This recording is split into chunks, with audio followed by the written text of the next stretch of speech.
Hi friends, welcome to my YouTube channel. இதுதான் எங்களோட first video, so please support பண்ணுங்கள்.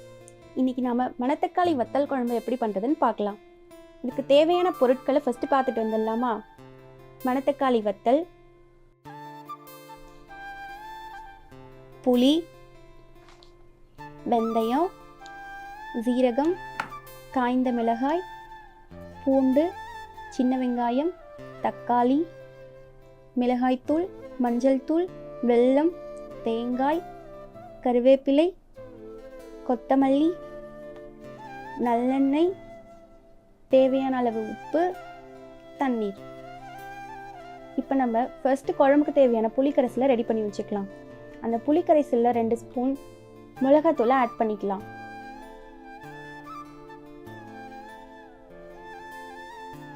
அதுலேயே கொஞ்சம் மஞ்சத்தூளையும் ஆட் பண்ணிக்கலாம்.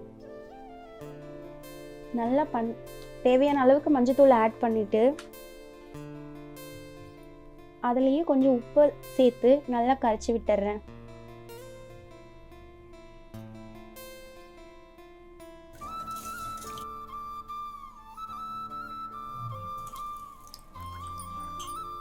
இப்போது 2 தக்காளி கட் பண்ணி சேர்த்து வச்சுருக்கேன். அதை இந்த புளிக்கரைசல்லே போட்டு நல்லா கரைச்சி விட்டுடலாம்.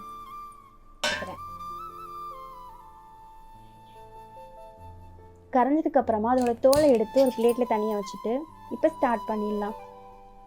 நல்லெண்ணெய் ஊற்றி அது சூடானோடனே 2 ஸ்பூன் வெந்தயம் போட்டுக்கலாம். எங்களோட ஸ்பூன் ரொம்ப சின்னது, அதனால நான் 2 ஸ்பூன் ஆட் பண்ணியிருக்கேன்.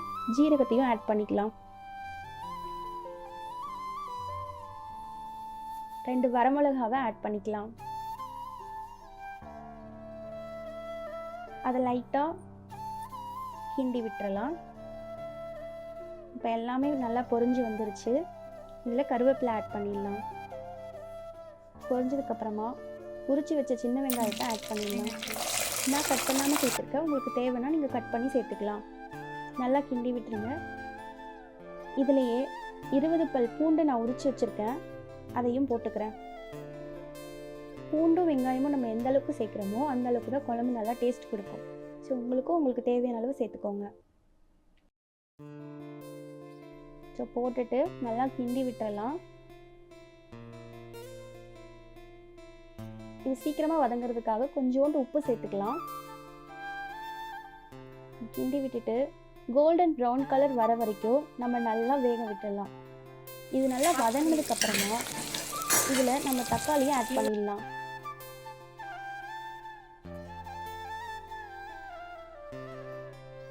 தக்காளி போட்டு கிண்டிடலாம். வெங்காய தக்காளி நல்லா வதங்குற அளவுக்கு நம்ம வெயிட் பண்ணணும். அப்பதான் குழம்பு நல்லா டேஸ்ட் கொடுக்கும்.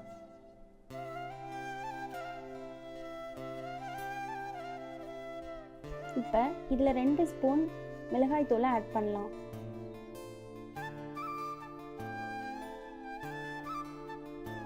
இது வீட்டில் அரைச்ச மிளகாய் தூளுன்றதுனால நாங்கள் எங்களுக்கு காரத்துக்கு ஏற்ற மாதிரி சேர்த்துருக்கோம். நீங்களும் உங்கள் காரத்துக்கு ஏற்ற மாதிரி சேர்த்துக்கோங்க. அப்புறம் கொஞ்சம் மஞ்சத்தூளை ஆட் பண்ணிடலாம். இது நல்லா கிண்டி விட்டுறலாம்.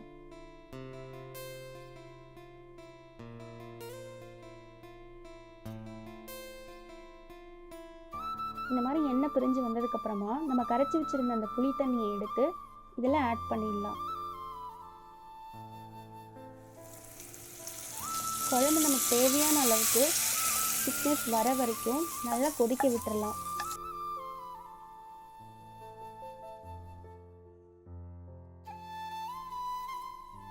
அதுக்குள்ளே நம்ம போயிட்டு இதுக்கு தேவையான மணத்தக்காளி வத்தலை போயிட்டு எண்ணெயில் ரோஸ்ட் பண்ணி எடுத்துக்கலாம். இப்போ எடுத்தாச்சு. இது குழம்பு நல்லா நம்ம தேவையான அளவுக்கு திக்னஸ் வந்ததுக்கு அப்புறமா அதில் நம்ம ஆட் பண்ணிக்கலாம். இப்போ வந்துருச்சு, நம்ம இதை ஆட் பண்ணலாம்.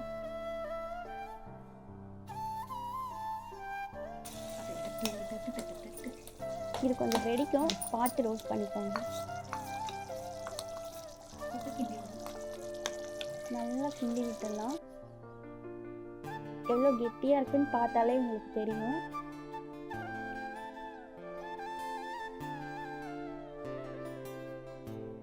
ஆல்மோஸ்ட் நம்ம குழம்பு இப்போ ரெடி ஆயிடுச்சு.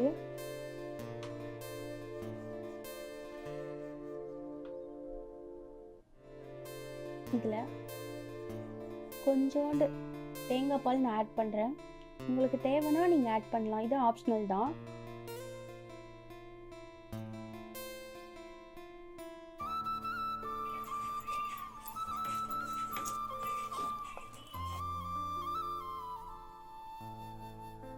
நல்லா மிக்ஸ் பண்ணி விட்டாங்க. இதில் கொஞ்சமாக நம்ம வெல்லம் ஆட் பண்ணலாம். அப்போ தான் நம்மளுடைய குழம்பு ரொம்ப நல்லா ஒரு டேஸ்ட் கொடுக்கும்.